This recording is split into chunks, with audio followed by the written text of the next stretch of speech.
Olá a todos, bem-vindos ao meu vídeo de cada um espaço para conversar sobre os anos 90 e 2000. Eu sou o Tiago Maurício e tenho comigo o Tiago Carreira, Olá! a Joana Olá, bom dia! e o Marco. Alô, alô! E o tema de hoje é brinquedos. Na altura em que a internet ainda era uma miragem, esta malta brincava com coisas analógicas feitas de um plástico duvidoso dos anos 90. Ioiôs, ou diablos, entretinham-nos por horas. E pega-monstros eram os terrores das raparigas no recreio. Joana, tens alguma história com pega-monstros? Queres partilhar connosco? Tenho sim. Para mim, os pega-monstros viviam entre o limite do terror e da beleza. Eu realmente gostava bastante dos pega-monstros. Achava engraçado aquela material viscoso, nojento, mas ao mesmo tempo eles ficavam sujos com muita facilidade. E quando realmente nós começávamos a ver aquela amálgama de lixo, eu já não gostava mais de brincar. Mas depois começámos a ter alguns colegas que percebiam que se aquilo se lavasse o pega-monstro, ele voltava a ficar maravilhoso. Mas havia sim alguns colegas maldosos que mandavam aquilo ao cabelo e à roupa, e realmente era um tempo em que os rapazes eram irritantes. Quer dizer, eles continuam a ser, mas pronto. Então, eu também gostava muito, na altura, de irritar pessoas com pega-monstros, e o pega-monstro ficava cheio de coton e cabelo, e eu lavava muitas vezes com sabão, e também aprendi que com álcool etílico também ajudava a colar-se ainda mais nas pessoas. Mas ficava limpo mesmo, ou só ficava outra vez pegajoso? Ficava, primeiro lavava limpinho, com sabão, para ficar limpinho, e depois com álcool etílico. Eu não sabia, mas na altura eu andava a desinfetar pessoas. Andava pega-monstros a chapá-las em caras e mãos, a desinfetar pessoas, que aquilo era tudo banhado em álcool etílico. Um presságio de 2020. Então, what the fuck? Exatamente. É quase tão what the fuck quanto, por exemplo, os matutolas. Vocês lembram-se dos matutolas? Eu até hoje eu não sei muito bem como é que era suposto brincar-se com aquilo, porque parecia-me só idiota. Acho que aquilo é só basicamente uma coleção. Não, nada disso. Vocês não sabiam brincar às matutolas? É suposto vocês fazerem uma distribuição numa superfície limpa de matutolas, assim, todos, enfim, a superfície tinha de ser limpa e lisa. E o objetivo era que tu, com um só matutola, tu só podias lançar uma vez o teu matutola, e os matutolas que tu derrubasses ficariam para ti. Então, uma espécie de bowling. exato, era bowling, mas com matutolas. E como uma matutola tinha várias formas, tu podias escolher aquele que era mais indicado para dar cabo de mais matutolas. Caso rebolasse mais, por exemplo, uma matutola com uma forma mais redonda, e davas cabo de outros matutolas. E era assim que se brincava. Vocês não brincavam assim? 20 anos depois já sei como é que se brinca com as matutolas, finalmente. Acho que temos que combinar brincar de matutolas, porque eu nunca brinquei a sério, então sinto-me triste e desiludida. Eu só fazia isso com berlindes, não é? A malta jogava ao berlim. Vocês não? Pois é verdade. Por acaso na minha escola as meninas não costumavam brincar com os berlindes. Os meninos eram um bocadinho ciosos desse espaço, então as meninas ficavam um bocadinho de fora. Eu jogava muito aos berlindes com rapazes e raparigas, e era muito giro. Eu fazia muitas barrocas, não sei como é que se chama ao orifício que vocês faziam no chão. Nós chamávamos barroca. Eu acho que também era esse o nome que dava. Pois, tenho ideia que sim. Vês, nem sei o que isso é. É o buraco. Agora fico triste com os meninos da minha escola que nunca me deixaram brincar com berlindes. Mas eu gostava muito dos berlindes, porque eu fazia muitos amigos com os jogos do berlinde. Eu acabei por ser muito bom a jogar e derrotava quase os meninos todos. Também tinhas um saco com berlindes? Eu tinha até aqueles, como é que chamam aquele muito grande? Eu chamava ele o mata-todos, aquele que era assim grandão, aquele era proibido, que não se podia jogar. Acho que ele tinha vários nomes. Pois. A bazuca, acho eu, era um deles. Também passei muitas vezes muitas vergonhas, porque chegava às salas de aula com as calças todas sujas de terra, porque nós jogávamos sempre em terrenos cheios de barro ou areia. E levei muitos sabões da minha mãe também para estragar calças e assim, para andar sempre com os joelhos no chão. Olha, e vocês enquanto rapazes tiveram alguma pista de corridas de carros? Sim. Sim, senhor. Eu adorava.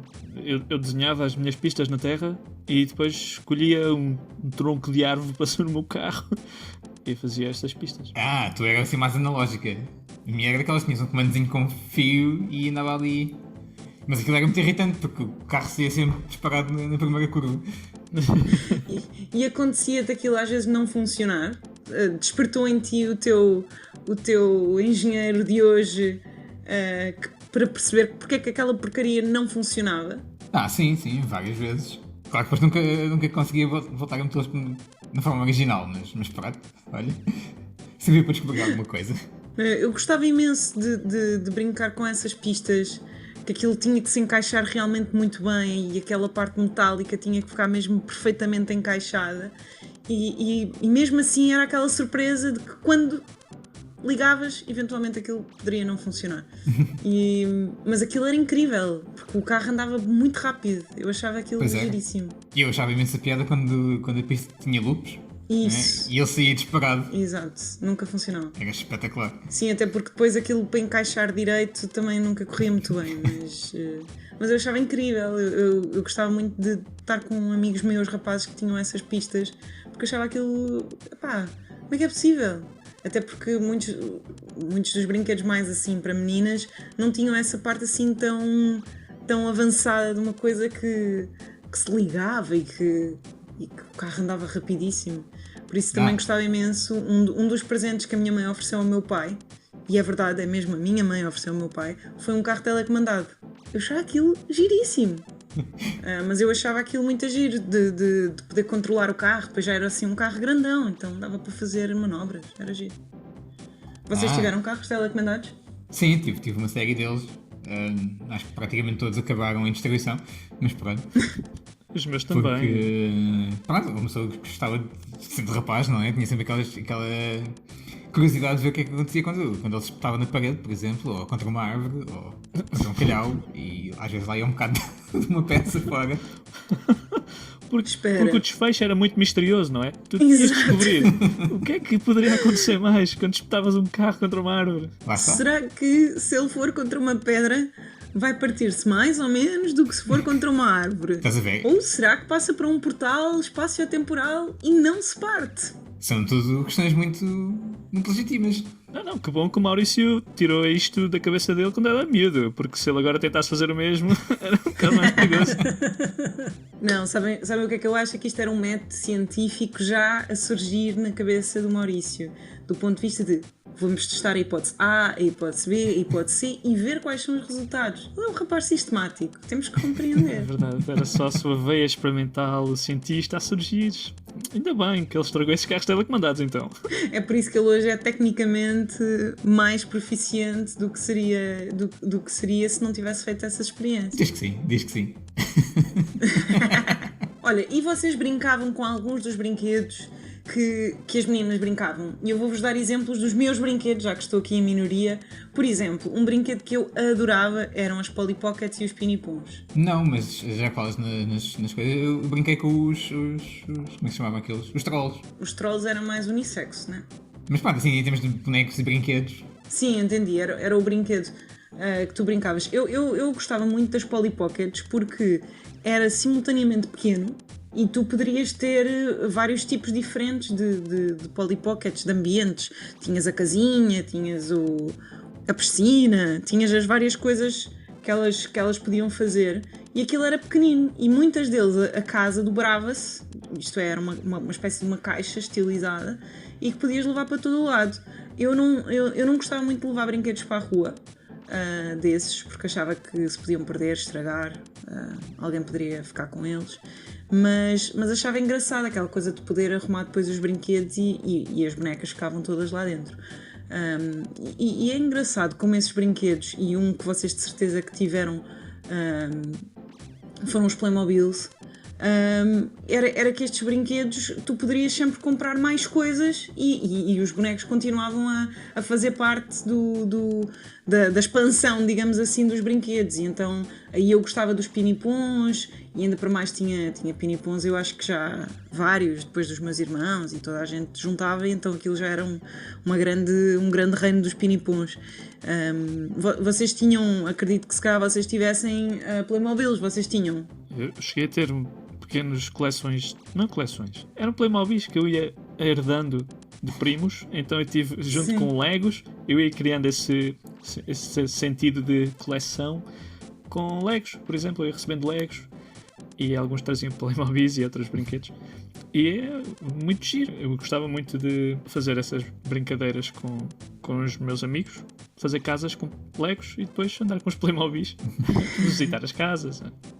É a parte gira do Playmobil é que eu acho que era simultaneamente a parte boa do Lego, da construção, com a parte do arquiteto, que o Playmobil tinha o Playmobil da esquadra, o Playmobil da ambulância, o Playmobil agricultor, o Playmobil que tinha o carro. Mas isso havia tudo para o Lego também. Sim. Tinhas toda uma cidade, não é? Tinhas o Lego City, que conseguias construir todo um quarteirão em Legos, e era muito divertido.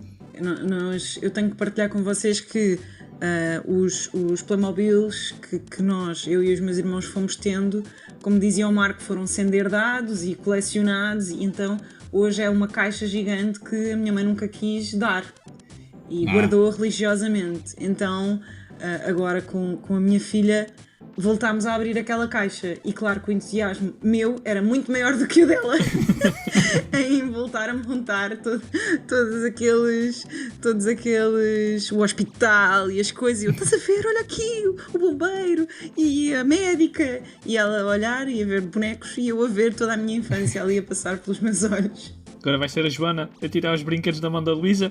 Este brinquedo é meu! Nessa mesma lógica também tiveram mecanos, ou não? Ah não, eu não cheguei a brincar com mecanos, mas sei o que é. Eu também não. Isso era um subgrupo dos Legos, não era?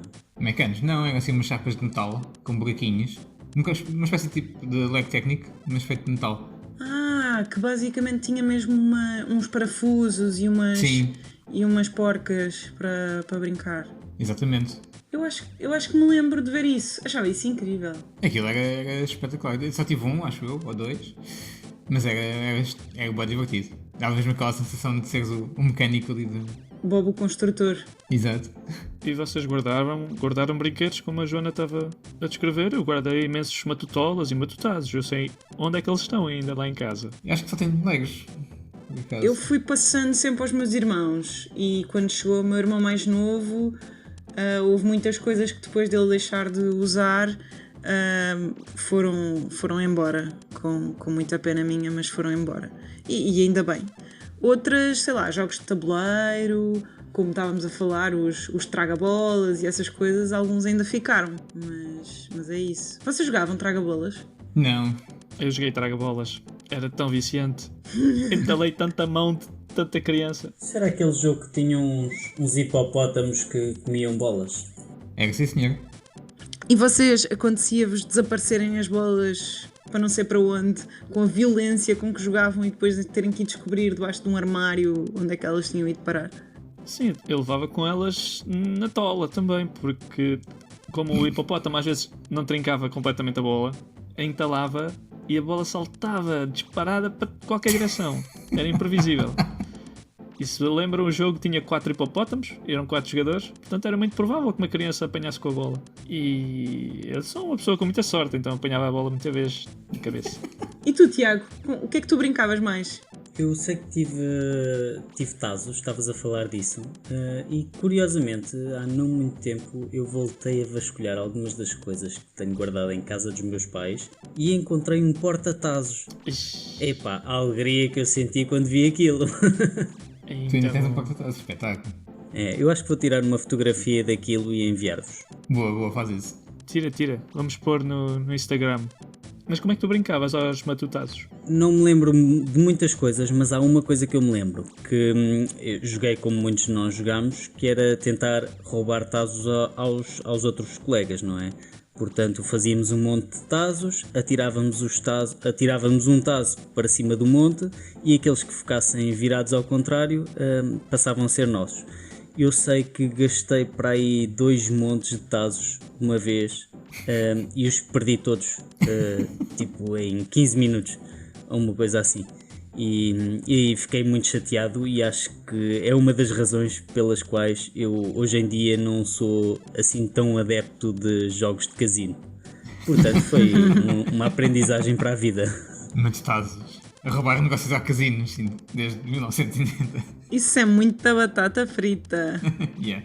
Até porque eu não comia muitos nem belicaus, nem batatas fritas, portanto, eu nem tenho bem a certeza como é que eu ganhei esses tazos todos. Andaste a roubar aos outros meninos. Tenho ideia que foi no jogo, que fui ganhando, mas quem tudo quer, tudo perde, e perdi todos aqueles que tinha. Eu, na verdade, nem sei se o porta-tazos que tenho lá em casa era meu ou do meu irmão. Possivelmente era do meu irmão, porque eu perdi os meus todos. Ah, ok.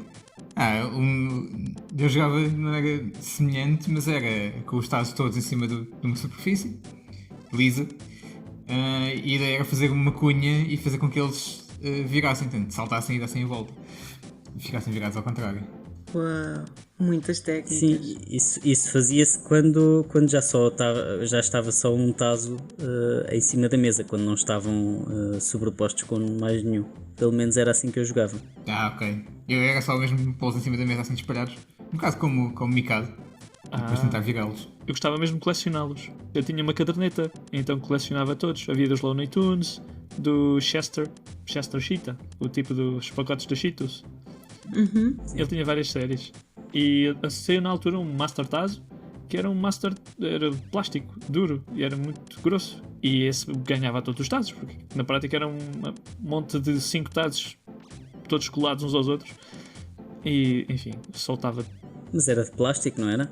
Era plástico duro, era muito mais grosso que o comum tazo. E era enfim, quem jogava com aquilo ganhava sempre. E por falar em coleções e cadernetas, vocês tinham um clube de cromos nas vossas escolas? Ou não? Clube de cromos não, mas havia muita gente que trocava cromos. Muita gente, principalmente dos mundiais, dos euros. É assim o que eu me lembro, mas também muito porque a minha irmã era maluca por fazer as coleções dos euros e mundiais de futebol. Mas eu sei que eu tive e aqui vocês não se podem rir, eu tive uma coleção de cromos que foi da Bela e o Monstro, tá? Era super fofinho e eu gostei muito de fazer essa coisa. Sem rir, meninos. Oh, Respeitem. é fofo. Eu fiz uma coleção com raças de cães, da Bulical. Isso, eu lembro-me. Muito orgulho de ter colecionado todos. Comi muito Bulical naquela altura. E tu, Tony, tinhas alguma coleção particular? Não, eu acho que cheguei a começar várias coleções. Cheguei a começar uma coleção de selos, que acho que reuni para aí meia dúzia. Na verdade, a única coleção que eu fiz mesmo foi quando surgiu o euro, que eu comecei a fazer a coleção de uma moeda de cada país.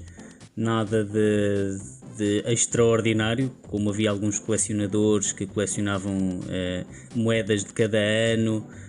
Não, eu fiz a coleção básica das moedas de cada país, dos países iniciais do euro, e nunca cheguei a acabar a coleção, porque também ia colecionando com aquilo que aparecia, não fazia uma procura intensiva, mas nunca cheguei a acabar. Mas estive bem perto. Descobrimos que o Tony nos anos 90 tinha 90 anos, porque ele colecionava selos e moedas. Exato. É o passatempo de pessoas um bocadinho mais velhas. Olha, para ti que tu estás distraído, se eu colecionava moedas de euro não era nos anos 90. Sim. Pois curva. Já fui entalado. Pois é. É assim, já que estamos a chegar ao fim do nosso tempo, eu acho que vamos continuar a nossa conversa no próximo episódio. Portanto, esta foi a primeira parte da nossa experiência com brinquedos. Gostaram? Partilhem as vossas histórias sobre este tema ou qualquer outro tema que queiram ver requentado neste pasquim. Obrigado por ouvirem e não percam o próximo episódio, porque nós também não.